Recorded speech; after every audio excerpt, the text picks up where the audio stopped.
Hello and welcome to our special coverage on IPOs. मैं हूं विवेक मित्तल और आज हमारे साथ जुड़ रहे हैं गंधार ऑयल के top management mister Ashlesh Ramesh Parik, joint MD हैं कंपनी के। Ashlesh sir, hi, good afternoon sir. Thank you very much for your precious time sir. Sir, यही जानना चाहते हैं कि ये जो कंपनी का आईपीओ आ रहा है, इसमें अभी आप कंपनी क्या बिजनेस मॉडल के बारे में बताएं कि किस पर्टिकुलर सेगमेंट में कंपनी काम करती है, कितने साल हो गए हैं और क्या कंपनी की विशेषताएं हैं। नमस्कार। फर्स्ट ऑफ ऑल सभी व्यूवर्स को गंधार ऑयल की तरफ से नए साल की हार्दिक शुभकामनाएं। Yes, Gandhar oil refinery India limited हम लोग वाइट ऑयल के लार्जेस्ट मैन्युफैक्चरर्स है और one of the top 5 players globally है। हमारा मार्केट शेयर वाइट ऑयल में करीबन 27% मार्केट शेयर है। हमारा रेवेन्यू गंधार ऑयल का है वो 3 हिस्से में बटा हुआ है। That is the personal care health care performance segment which is 55% of our total revenue. दूसरा सेगमेंट है हमारा इंडस्ट्रियल लुब्रिकेंट्स और ऑटोमोटिव लुब्रिकेंट्स, जो मोटा मोटी 25% तकरीबन 25% of the revenue of the company है।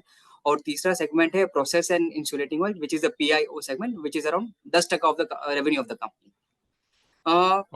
हमारी कंपनी के साथ काफी नामचीन कंपनी जुड़े हुए हैं, जैसे कि हिंदुस्तान लीवर है, प्रॉक्टर एंड गैम्बल है, मैरिको है, इमामी है, बजाज है, डाबर है, सो ऑन है।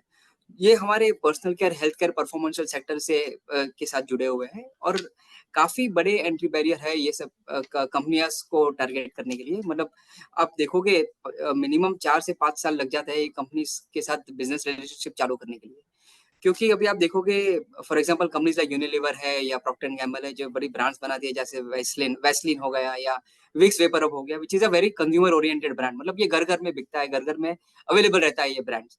तो जो कस्टमर्स होते हैं हमारे, जो कि यूनिलीवर है, दे आर वेरी चूजी। मतलब वो लोग सोच समझ के, मतलब एकदम सोच समझ के सब नए सप्लायर्स को ऐड करते हैं, क्योंकि जो हम लोग रॉ मटेरियल्स बनाते हैं, जैसे कि व्हाइट ऑयल हो गया या पेट्रोलियम जेली हो गया, वो ये सब ब्रांड में यूज होता है। And brand value is very high, and they are very choosy about this because these brands are available globally. पूरी दुनिया में ये brands available होता है, so they are very choosy in adding new supplies because उनको product quality अच्छी चाहिए, service time पे चाहिए, delivery time पे चाहिए और consistency चाहिए raw material हमारे products की। तो वही हिसाब से हम लोग ये कंपनी से 4 से 5 साल से जुड़े हुए हैं। हम लोग का रेवेन्यू ये कंपनी से साल बढ़ रहा है, इंक्रीज हो रहा है। अपार्ट फ्रॉम दैट आप देखोगे Gandhar oil around 40% of our total revenue, 40% of जो अपना जो 4080 करोड़ का जो रेवेन्यू था 2023 में, 40% of our total revenue is from overseas sale. तो हम लोग का जो एक्सपोर्ट बिजनेस है वो काफी बड़ा है। मतलब हम लोग का एक्सपोर्ट 100+ कंट्रीज में जाता है, including US, Europe, America, Africa, Australia, south America, Asia Pacific countries वगैरह। तो पूरी दुनिया में हम लोग का प्रोडक्ट्स वर्ल्ड वाइड अवेलेबल है। और जैसे कि यूनिलीवर से जुड़े हैं, तो हम लोग यूनिलीवर ना कि उन्हीं इंडियन फैसिलिटी को सप्लाई करते हैं, बट ऑल्सो यूनिलीवर की ग्लोबल एंटिटीज को भी सप्लाई करते हैं। तो उसके अलावा हम लोग के 3 मैन्युफैक्चरिंग प्लांट्स है, 2 प्लांट्स इंडिया में है और 1 प्लांट दुबई में है। इंडिया में हम लोग का फैसिलिटीज एक तलोजा में है, एक सिलवासा में है और तीसरा प्लांट हम लोग का यूएई में है, जो कि शारजा में जो कि यूएई के अंदर है। अ, हम लोग व्हाइट ऑयल है वो फास्टेस्ट ग्रोइंग कैटेगरी में है, which is expected to grow at 10% CAGR in next 5 years। So FY23 से FY27 में व्हाइट ऑयल की जो ग्रोथ एक्सपेक्टेड है, which is around double digit CAGR। So we are well poised, to take care, to absorb this growth rate at which this industry is growing. Coming back to the revenues of the company, अभी massive scale of revenues 4080 crore का revenue था। Profit after tax है 213 करोड़ 2023 में। हम लोग के ROE और ROC ratio industry leading ratios है। सो आप देखोगे हमारे ROE है 32% FY23 में और ROC का करीबन 41%। So we have the industry leading ROE and ROC ratios. Great sir. जो दर्शक हमारे डिस्कशन को देख रहे हैं उनके लिए बता दूं कि गंधार ऑयल का आईपीओ जो खोल रहा है वो 22 नवंबर से 24 नवंबर तक के बीच में खोल रहा है। साथ ही जो प्राइस बैंड है वो 160 से 169 का है। और यहाँ पर जो आईपीओ एक तरह से हम कह सकते हैं जो एंकर इन्वेस्टर्स हैं उनके लिए पहले दिन से खोलेगा, तो 21 नवंबर उनके लिए डेट डिफाइन की गई है। सर, ये बताएं कि ये जो आपने बताया कि 4000 करोड़ से ज्यादा का आपका रेवेन्यू एंड पैट आपका 200 करोड़ आ रहा है, सर एबिटा मार्जिन्स कितने हैं? और हिस्टोरिकल बता दीजिए सर कि लास्ट 2 to 3 ईयर से किस तरह के आप एबिटा मार्जिन्स मेंटेन कर रहे हैं। तो एबिटा मार्जिन 2023 में था हम लोग का 316 करोड़ ओके। 2023 में।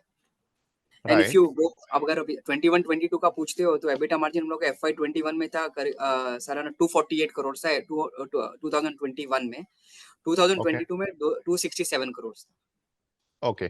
परफेक्ट। सर, जिस तरह से हमने देखा कि इंडियन एफएमसीजी कंपनीज के साथ इस समय थोड़ा सा एक वॉल्यूम ग्रोथ का इश्यू चल रहा है कि they are just getting growth of say hardly 5 to 6% on a year basis. So आपका जो प्रोडक्ट है it is directly linked with all the FMCG companies. So आपकी डिमांड ज्यादा है, आपके लिए डिमांड ज्यादा कहाँ से है सर, इंडिया से या ओवरसीज से, और किस तरह से आप डिमांड में ग्रोथ देख पा रहे हैं? नहीं sir, you have researched very correctly. The FMCG industry is growing at 6.5% yearly, and obviously they are facing bit of headwinds in terms of growth. But आप गंधार ऑयल को देखोगे, हम लोग ना ही डोमेस्टिकली एक्सपांड कर रहे हैं, बट एक्सपोर्ट्स में भी एक्सपांड कर रहे हैं। सो जो हम लोग का ग्रोथ पैटर्न है, एग्जिस्टिंग द स्ट्रेटेजीज है, it is to grow with the customers, have new customers, and also manufacture new products for existing customer. So this are the 3 avenues where we foresee कि गंधार का जो growth रहेगा आगे के सालों में, वो ये 3 एवेन्यूज से आ सकते हैं। जी। सर, रॉ मटेरियल किस तरह से प्रोक्योर करते हैं, उसमें भी कुछ ओवरसीज डिपेंडेंस है या आपका पूरा डोमेस्टिकली प्रोक्योर करते हैं? सर, गंधार ऑयल के जो प्रोडक्ट्स बनाते हैं, जो जो 3 सेगमेंट में प्रोडक्ट्स बनते हैं, personal care, health care, performance oil, lubricants और द प्रोसेस ऑयल में, द की रॉ मटेरियल जो बनता है, यूज होता है, वो है बेस ऑयल। बेस ऑयल हम लोग मोस्टली गल्फ कंट्रीज से लेते हैं, साउथ कोरिया से लेते हैं, जहाँ पे हम लोग का कॉन्ट्रैक्ट से टाई अप है, स्ट्रेटेजिक टाई अप से, वो सब रिफाइनरीज से। हैविंग सेड इट, हम लोकल ऑयल कंपनियां से भी माल लेते हैं, पब्लिक सेक्टर कंपनी से भी मटेरियल, रॉ मटेरियल लेते हैं, बट प्राइमरीली हम लोग का मोटा मोटी रॉ मटेरियल यूजेज होता है इम्पोर्ट से। इम्पोर्ट से हम लोग का टाई अप है, हम लोग फॉर आवर, हम लोग के पास कॉन्ट्रैक्ट रहता है पूरे साल का। ये फॉर एग्जांपल सऊदी अरामको के साथ पूरे सालाना कॉन्ट्रैक्ट रहता है, जहाँ पे वॉल्यूम हर महीने फिक्स रहता है, बट प्राइस रहता है वो इंडेक्स लिंक प्राइसिंग रहता है। तो ICIS करके एक प्राइसिंग अवेलेबल रहता है मार्केट में, जो हफ्ते में एक बार प्राइसिंग रिपोर्ट जनरेट करता है, and this pricing report is generated, is publicly available. वो हिसाब से हम लोग का प्राइस डिराइव होता है अगले महीने के लिए, तो वो हिसाब से द प्राइसिंग काफी ट्रांसपेरेंट रहता है। जी।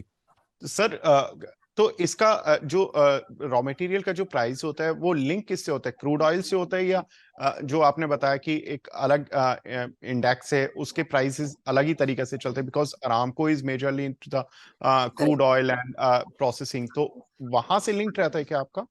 सी, आप देखोगे, base oil end of the day derivative तो क्रूड ऑयल का ही है। तो क्रूड ऑयल को ओके। डिस्टिल करोगे तो वेरियस कट्स आता है, VGO आता है, VGO से बेस ऑयल बनता है। VGO बोलते हैं तो ओके। वैक्यूम गैस ऑयल, तो वैक्यूम गैस ऑयल से बेस ऑयल बनता है। तो बेस ऑयल का अलग इंडेक्स पब्लिकेशन होता है, जो हिसाब से प्राइस जनरेट होता है, जो मैंने आपको बताया था ICIS का। तो ICIS बेस ऑयल के price report every week generate करता है, वो हिसाब से हम लोग का प्राइस फिक्स रहता है, फिक्स होता है। So how do you hedge your risk sir? जिस तरह से हमने देखा था कि पिछले 2 साल में अगर रशिया यूक्रेन का वॉर देखे तो उस समय पर अचानक से क्रूड ऑयल का स्पाइक हुआ, $139 तक पहुंच गया था। अभी जब हमास और इसराइल का वॉर शुरू हुआ तो अचानक से अप्रोक्स $90 पर पहुंच गया था।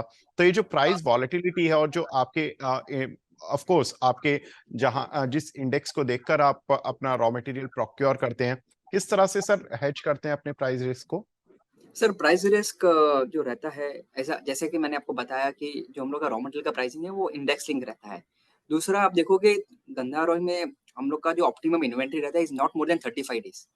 तो 30 से 35 दिन का ही हम लोग इन्वेंट्री रखते हैं to take care of our customers. तो जो भी वॉलेटिलिटी रहता है, it is limited to that to 35 days, और वो भी 35 दिन के अंदर हम लोग के ऑर्डर बुक रहते हैं। So that is a price pass to contract even with our customers. तो कुछ कस्टमर्स के साथ हम लोग के ऐसे ही सालाना कॉन्ट्रैक्ट रहता है, जो हिसाब से हम लोग का रॉ मटेरियल का प्राइस मूवमेंट होता है, वही कॉन्ट्रैक्ट में कैप्चर होके प्राइस वो हिसाब से कस्टमर्स का भी चेंज होता है।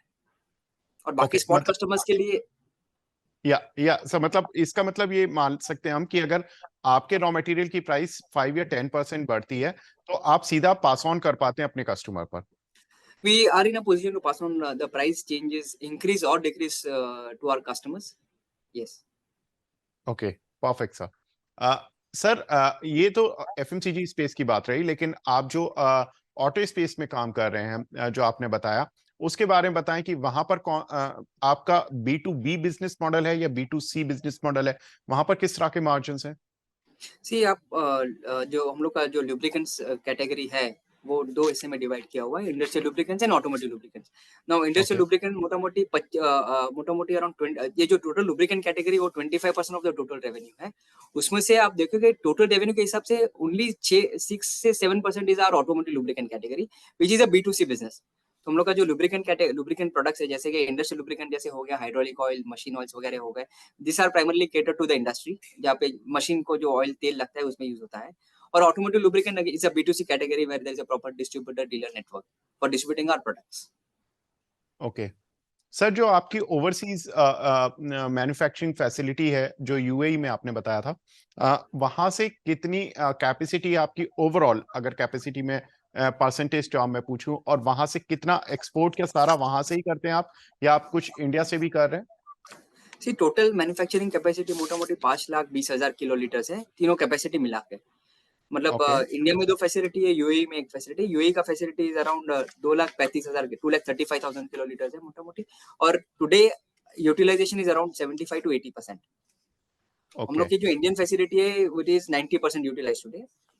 अभी आपका जो दूसरा क्वेश्चन था in terms of the exports, तो एक्सपोर्ट्स जो भी दुबई का सेल्स होता है, it is a part of GCC sale और एक्सपोर्ट सेल भी है। सो जो टोटल 40% का हम लोग का जो ओवरसीज सेल है, उसके अंदर पूरा यूएई का सेल कैप्चर हो जाता है, प्लस इंडिया से भी जो मैन्युफैक्चर होता है, जो पूरे दुनिया में एक्सपोर्ट होता है, वो भी इंक्लूड हो जाता है। सो आपको देखोगे तो 4,080 करोड़ में से मोटा मोटी 40% are export generated revenues. Okay तो सर, एक्सपोर्ट्स पर ज्यादा मार्जिन्स मिलते हैं या domestically? Sir, margins are more or less similar in both the businesses, but it is a growing business. मतलब exports काफी आप देखोगे, I'll just give you the history of 3 years exports that we were able to register in the company. 2021 में हम लोग का export total overseas revenue था 740 करोड़, 2022 में 1345 करोड़ हुआ है, और 2023 में 2173 करोड़ हुआ है। सो हम लोग ने 71% CAGR से ग्रो किया है हमारा ओवरसीज सेल लास्ट 3 साल में। Perfect sir, coming back to your IPO again, ये जो आईपीओ आ रहे हैं, इसमें पोस्ट आईपीओ प्रमोटर्स की होल्डिंग क्या रहेगी, और इस समय अभी कितनी है? So current promoter shareholding is 87.5%. IPO okay 3 दिन कंप्लीट होने के बाद promoter shareholding will come down to 67.5%. Okay 65%, sorry. Okay sir, इसमें कुछ फ्रेश इक्विटी का भी पोर्शन है क्या? 302 करोड़ का फ्रेश इश्यू है, और ओके यूटिलाइजेशन ऑफ 302 करोड़ हम लोग we have a term loan in Dubai, we are repaying the term loan of around 22 crore in our Dubai plant. Capacity expansion कर रहे हैं इंडियन फैसिलिटी में, जहाँ पे हम लोग मोटा मोटी 27 से 28 करोड़ यूज कर रहे हैं। फिर वर्किंग कैपिटल के लिए हम लोग ने 185 करोड़ यूज करने का प्लान किया, और बैलेंस जीसीपी के लिए, that is general corporate purpose के लिए। What's the overall debt position with the company sir? The net debt is roughly around 276 crores as of June 23. Perfect sir, बिल्कुल सर, सारी बातें हो गई हैं। Wish you all the best for your IPO, and we hope कि आपके IPO को अच्छा रिस्पांस मिले, and the kind of customers you have, the kind of growth you have, it's it's fantastic I must say. और valuation जो हम देख रहे हैं अराउंड 6.7 के पी मल्टीपल पर ये आईपीओ आ रहा है, तो उस हिसाब से जिस तरह के हमने पिछले कुछ आईपीओ देखे, उनके कंपैरिजन में एक अच्छी वैल्यूएशन पर आपका आईपीओ है। Thank you very much sir for your precious time, and all the Thank you. Best.